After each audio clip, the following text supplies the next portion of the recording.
কি মন্ত্রণা দিচ্ছেন ডক্টর ইউনূস সাহেবকে, কি মানবিক করিডোরের নামে মানে নানা কথা বলে দেশের সার্বভৌমত্বকেই দুর্বল করার চেষ্টা করছেন। আমি প্রধান উপদেষ্টা ডক্টর মোহাম্মদ ইউনূস সাহেবকে বলতে চাই, আপনি এমন একজন ব্যক্তিকে জাতীয় নিরাপত্তা উপদেষ্টা বানিয়েছেন দেশের জন্য যার কোনো দৃশ্যমান অবদান নেই। তিনি তো বাংলাদেশের জন্য নন, বিদেশের জন্য কাজ করেন কিনা এই নিয়ে মানুষের মনে প্রশ্ন দেখা দিয়েছে।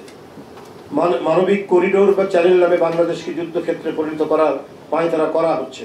তিনি বাংলাদেশকে অস্থির করার পরিকল্পনা করছেন, কিন্তু আমরা তা হতে দেব না। ডক্টর খলিলের অহেতুক প্রলাপে প্রতিমান হচ্ছে অন্তর্বর্তীকালীন সরকারের কেউ কেউ সুকৌশলে বাংলাদেশের প্রাণ তারেক রহমানের দেশে নিরাপদ প্রত্যাবর্তনকে অনিরাপদ করে তুলতে চায়। সুপ্রিয় বন্ধুরা, একজন রাজনীতিবিদকে প্রতিদিন প্রতি মুহূর্তে জনগণের আদালতে পরীক্ষার মুখোমুখি হতে হয়। জনগণের আদালত একজন রাজনীতিবিদের জীবন এবং কর্ম খোলা বইয়ের মতো। শত প্রতিকূলতা উপেক্ষা করে তারেক রহমান বিদেশে বসেও দেশের জনগণের সঙ্গে প্রতিদিন প্রতি মুহূর্তে প্রতিক্ষণে যোগাযোগ রাখছেন। কোন পরিস্থিতিতে তারেক রহমান চিকিৎসার জন্য বাধ্য হয়ে বিদেশে গিয়েছেন, বিদেশে থাকতে বাধ্য হচ্ছেন, এ সম্পর্কে দেশের গণতন্ত্রকামী জনগণ সম্পূর্ণরূপে ওয়াকিফ হন। এবং সেই সমস্ত ব্যক্তি, সুশীল সমাজ বাংলাদেশের অথবা নানা শ্রেণী পেশার মানুষ যাদের মৃত্তিকার সাথে, এদেশের মৃত্তিকার সাথে, মাটির সাথে যারা সম্পর্ক রয়েছে, তারাই কেবলমাত্র জানে যে তারেক রহমানকে কিভাবে শেখ হাসিনার আন্দোলনের ফসল শারীরিকভাবে নিপীড়ন নির্যাতন তাকে করেছে। কাঠ ও পিভিসি ম্যাটেরিয়ালের সংমিশ্রণে তৈরি আধুনিক আরএফএল উডি ডোর, কাঠের চেয়েও কঠোর। তার তখন চলৎ শক্তি ছিল না, অপরিহার্য ছিল তার উন্নত চিকিৎসা। এরপরে তিনি ইংল্যান্ডে যান। এরপরে শেখ হাসিনার শাসন অন্ধকারচ্ছন্ন দুঃসময়ের বিভীষিকা। আর সেই শাসনে তারেক রহমান যদি দেশে থাকতো তার পরিণতি কি হতো এটা দেশবাসী এবং আন্তর্জাতিক সম্প্রদায় জানে, ডক্টর খলিল সাহেবরা না জানলে।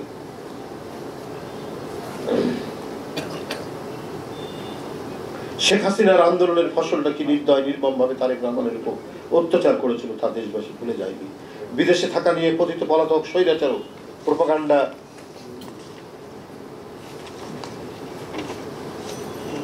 ছড়িয়েছিল।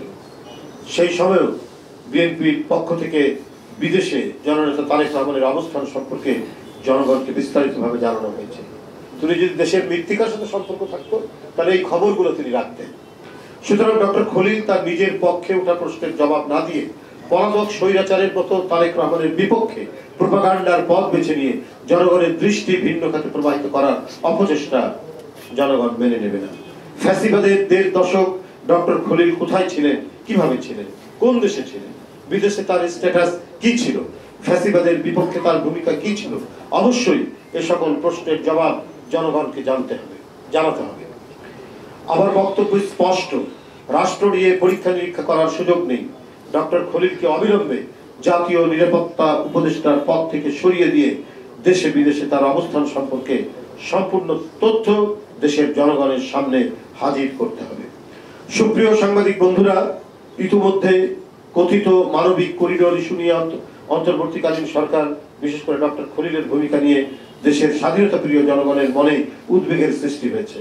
মানবিক করিডোর নিয়ে গত 1 মাসে অন্তর্বর্তীকালীন সরকারের এক একজনের এক এক রকম বক্তব্য মনে হয় এই সরকার পথ হারিয়ে ফেলেছে। আমাদের কথা পরিষ্কার, এসব করার দায়িত্ব অন্তর্বর্তীকালীন সরকারের নয়। এসব বিষয় বিবেচনার দায়িত্ব জনগণের ভোটে নির্বাচিত, জনগণের কাছে জবাবদিহিমূলক নির্বাচিত সরকারের। এই সরকারের নিরপেক্ষতা এবং সরকারের পরিচালনার সক্ষমতা নিয়ে জনমনে প্রশ্ন সৃষ্টি হয়েছে। অবিলম্বে এই সরকারের যাদের সম্পর্কে জনমনে সন্দেহের সৃষ্টি হয়েছে তাদের সম্পর্কে জনসম্মুখে বিস্তারিত তথ্য জনগণের সামনে উপস্থাপন করুন। তারেক রহমানকে নিয়ে ডক্টর খলিলের বক্তব্য গণতন্ত্রের স্থায়ী নিরাপত্তা ও ঐতিহাসিক সার্থকতার প্রতি বিদ্বেষ করা। আমি ডক্টর খলিলের গতকালকের যে বক্তব্য বাংলাদেশ জাতীয়তাবাদী দলের ভারপ্রাপ্ত চেয়ারম্যান জনাব তারেক রহমানকে জড়িয়ে আমি এর তীব্র নিন্দা এবং প্রতিবাদ জানাচ্ছি এবং বক্তব্য প্রত্যাহার করার জন্য আহ্বান জানাচ্ছি এবং আমি অন্তর্বর্তীকালীন সরকারের প্রধানকে জানাতে চাই এই ধরনের বিতর্কিত ব্যক্তিদের উপদেষ্টা পরিষদে রাখলে পরে সরকারের জন্য সুনাম বয়ে আনবে না, অবিলম্বে তার পদত্যাগ দাবি করছে।